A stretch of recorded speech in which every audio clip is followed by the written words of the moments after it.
राय hospital में गंभीर मामला उजागर हुआ था, जिसमें मरीज के परिजनों ने अस्पताल के डॉक्टरों पर आरोप लगाया था कि एक महिला मरीज की बच्चेदानी निकाली गई और इसकी जानकारी परिजनों को नहीं दी गई, जिस कारण परिजन उकसा गए और अस्पताल में तोड़फोड़ की एवं अस्पताल के मेडिकल स्टाफ के साथ मारपीट भी की गई थी। परंतु राय हॉस्पिटल ने प्रेस वार्ता कर मामले का स्पष्टीकरण दिया। उन्होंने कहा कि हमने ऑपरेशन करने से पहले महिला की पति की परमिशन ले ली थी। जब पति की परमिशन हो तो हमें किसी और रिश्तेदार की परमिशन की जरूरत नहीं होती।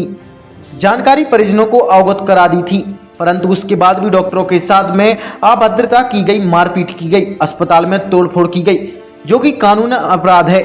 इसकी रिपोर्ट हमने पुलिस थाने में की थी। उन्होंने आश्वासन दिया था कि 5 दिन में पूरी जांच करके रिपोर्ट हम सबमिट करेंगे, परंतु 5 दिन पूरे होने को आ गए लेकिन किसी प्रकार की जांच नहीं हुई। डॉक्टरों का कहना है कि हमारा भी परिवार है, हम भगवान नहीं, जितना हमारे बस में होता है हम उतनी पूरी कोशिश करते हैं। मरीज इतनी ज़्यादा ब्लीडिंग कर रहा था जो उसका ऑपरेशन करना बेहद ही ज़रूरी था, अन्यथा उसकी मृत्यु भी हो सकती थी, क्योंकि उसने टेस्ट ट्यूब बेबी के द्वारा प्रेगनेंसी करवाई थी। हम प्रशासन से मांग करते हैं कि मामले की निष्पक्ष जांच की रिपोर्ट सबमिट करें, अन्यथा शनिवार सुबह 8 बजे से रविवार सुबह 8 बजे तक हमारा पूरा स्टाफ एवं अन्य डॉक्टर हड़ताल पर बैठेंगे। जी, ये पेशेंट आईवीएफ के बाद उनका सीजर हुआ था, इंदौर में ऑपरेशन हुआ था और वहाँ से जल्दी छुट्टी करा के आ गई 5 दिन में। तो रास्ते में जो भी हुआ यहाँ पर आके वो बहुत ज़्यादा ब्लीडिंग लेके आई। पहले डॉक्टर गायनिकोलॉजिस्ट के यहाँ गई, वहाँ से हमारे रेफर हुई पेशेंट। जब आई तो मरीज़ काफ़ी गंभीर थी, होश में नहीं थी प्रॉपर, ब्लड प्रेशर बहुत कम था, उसको खून की कमी थी और अभी भी खून का रक्तस्राव हो रहा था। तो गायनिकोलॉजिस्ट हैं हमारे यहाँ 2, डॉक्टर साधना में से डॉक्टर रुचि जायसवाल, उन्होंने उसको अटेंड किया, उसके परिजनों को सारी बातें बताई, उनसे लिखित कंसेंट ली गई, उनके पति से, उनके भाई से, जो भी थे उस समय उपलब्ध ली गई। उसके बाद पश्चात उसका ऑपरेशन किया गया ब्लड वगैरह लगा के, और मरीज़ की उसके 4 से 5 दिन बाद पूर्णतः स्वस्थ होकर यहाँ से छुट्टी हो गई। वो अब परिजनों में उनमें बहुत सारे लोग थे, भीड़ भाड़ ज़्यादा थी, तो उनमें किस प्रकार का आवेश था, किस प्रकार का गुस्सा था, तो उन्होंने आके अस्पताल में तोड़फोड़ की। लगभग 100-125 लोग रहे होंगे, उसके सीसीटीवी फुटेज है हमारे पास।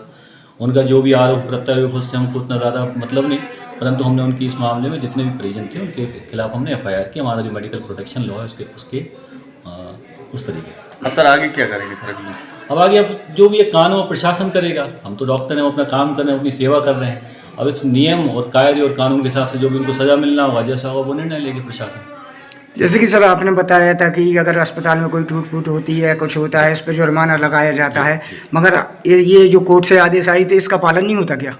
सर आजकल के परिवेश में थोड़ा बहुत परिवार और अस्पताल उन सब में चलती रहती नोकझोंक, परंतु जब कोई बहुत बड़ा इवेंट कोई आके यहाँ पे कोई दुर्व्यवहार कर दे, थोड़ा बहुत हम लोग सहन भी कर लेते, परंतु जब बहुत भीड़ आके वहाँ बदतमीजी करे, तोड़फोड़ करे, तो ये बड़ा क्राइम हो जाता है। छोटी मोटी चीज़ें अपन खुद इग्नोर कर देते, चलिए ठीक है, परिजन परेशान रहते हैं बेचारे बीमारी को लेके, अपने रिश्तेदारों की बीमारी को लेकर, स्वयं की बीमारी को लेकर, लेकिन जब 100-150 लोग आके अस्पताल में घुसकर एकदम बवंडर कर दें, तोड़फोड़ मारधाड़ कर दें, तो फिर हमें उसमें एक्शन। ये कौन लोग थे जिसने तोड़फोड़ की और मारधाड़ की? परिवार है मकरोनिया में, उनके पुराने भी अपराध हैं दर्ज, थाने में दर्ज हैं काफ़ी। नाम क्या है? मिश्री गुप्ता और उनके परिवार में काफ़ी लोग, धर्मेंद्र गुप्ता और भी लोग हैं। ये कौन लोग हैं जो ये मिश्री चंद गुप्ता हैं जो ये स्वयं को भाजपा का नेता बताते हैं? ये पहले भी इनके काफ़ी मामले, इनके बदमाशियों के, चोरियों के बहुत सारे मामले उसमें पंजीबद्ध हैं थाने में ऑलरेडी, तो उनके खिलाफ एफआईआर की। क्या शुभ नाम लिखते हैं आप? डॉक्टर संतोष राय, मैं संचालक हूँ राय हॉस्पिटल। देखिए अभी क्या है कि चिकित्सा और चिकित्सा सेवाओं से संबंधित व्यक्तियों पर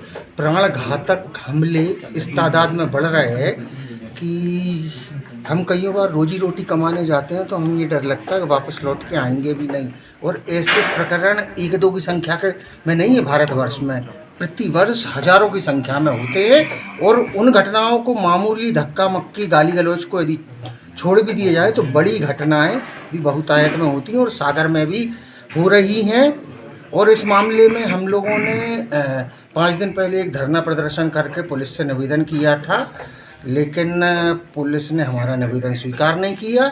इसलिए अस्पतालों एवं स्वास्थ्य सेवाओं में, क्लिनिक में, लैब में, नर्सिंग होम्स में हो रही हिंसा के विरोध में इंडियन मेडिकल एसोसिएशन की सागर ब्रांच और नर्सिंग होम एसोसिएशन की सागर ब्रांच के आह्वान पर जिले के समस्त प्राइवेट और सरकारी अस्पताल उस दिन बंद रहेंगे।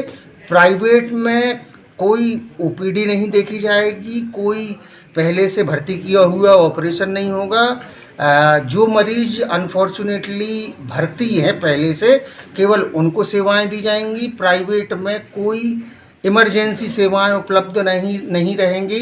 यदि आपको इमरजेंसी सेवाएं चालू करना है तो उसके लिए हम शासन प्रशासन से मिलके